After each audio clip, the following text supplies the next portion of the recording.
What is up, you guys? It's your boy Andy Matrix, and I am here in this futuristic city with flying cars that I arrived at with my time travel powers. Yeah, that's right, your boy Andy Matrix has time travel powers, and I have traveled through time back and forth, through hundreds of years, and I have seen what happens to Japan. And I'm not going to tell you, I don't want to break the news, right? But what I am here to tell you is why Japan has stopped innovating. So let's go and get into it. But guys, before we get into it, make sure you subscribe to the channel. Make sure you hit the notification bell for future notifications. I talk about anime, manga, video games, geek culture, and Japanese culture. If you're into any of that stuff, then make sure to subscribe. Now on with the show. There was a time when Japan was at the top of the world.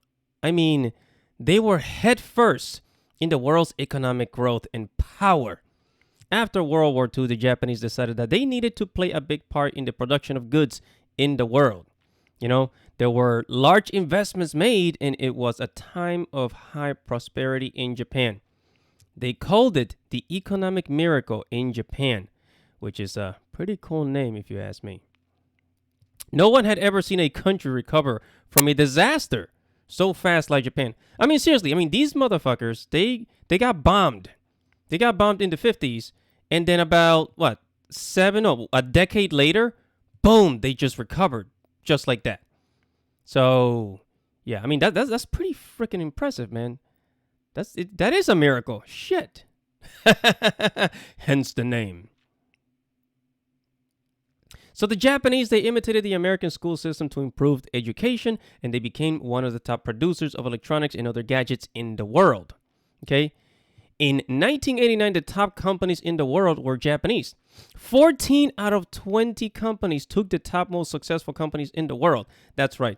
So companies like Suzuki, Toshiba, Toyota, Mazda, Subaru, Mitsubishi, Yamaha, Nissan, Kawasaki, Sony, Panasonic, and Canon. The Japanese were pretty good at copying American businesses and factory production while maintaining their integrity and cultural values. But then something started to happen in the 1990s, right? Something happened in the 1990s that really messed them up. Okay, they started to have problems in their economy with their banking system.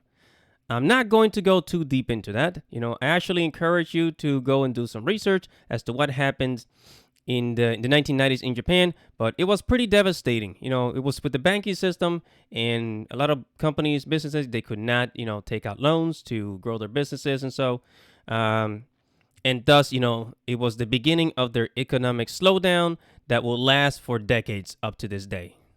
Yeah. So, after that, Japan's economy started to go down. They continued to struggle for the next 2 decades. As I said, people thought that Japan was going to, become bigger than America. And honestly, if you lived back then in the 80s and the 90s, you would have also thought the same.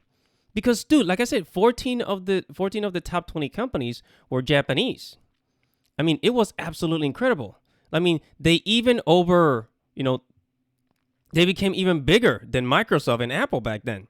It was pretty freaking amazing. So some people legitimately thought that Japan could become even more powerful than America. Now, don't get me wrong. Japanese companies are still trying to make an effort to innovate.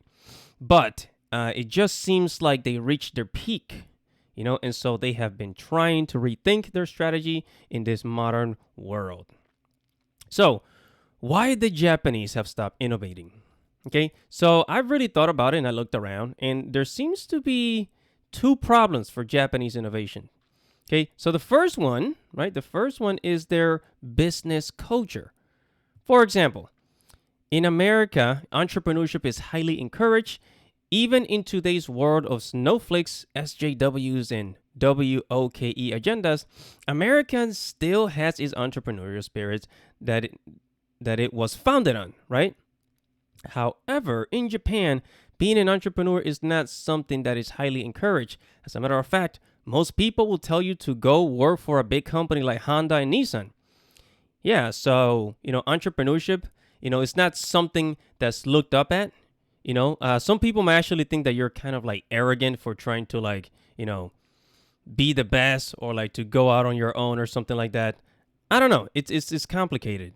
But yeah, at the same time, freelancing is becoming bigger and bigger in Japan because of, the economic situation over there. But anyways, right? So another problem is that the Japanese think long term, and when I say long term, I'm not talking about like 10 years, right? American companies usually think 10 years ahead, a decade. But Japanese companies, on the other hand, they think 50 to 100 years into the futures. Okay? Into the future. And I am not joking. It's almost as if they believe in immortality. But actually, then again, it is part of their mythology. Anyways. Yeah, so it takes longer for them to innovate because their plans just stretch much longer, as opposed to an American company. They make a plan now and they start making moves as soon as possible. Americans like to see results. So, yeah. So, you could say that the Japanese are innovating, but maybe we just don't see it because they have a different way of working, The second reason that I have found, it has to do with the children in Japan, the teenagers, the young people, and when they try to innovate, what happens when they try to innovate, and it's kind of sad, really. So, Japan is lacking in innovation nowadays, and it has to do with their elderly population. Pay attention, okay? Pay attention. So, you probably saw this coming. Right? So it has to do with how the older generation see the young generation, okay?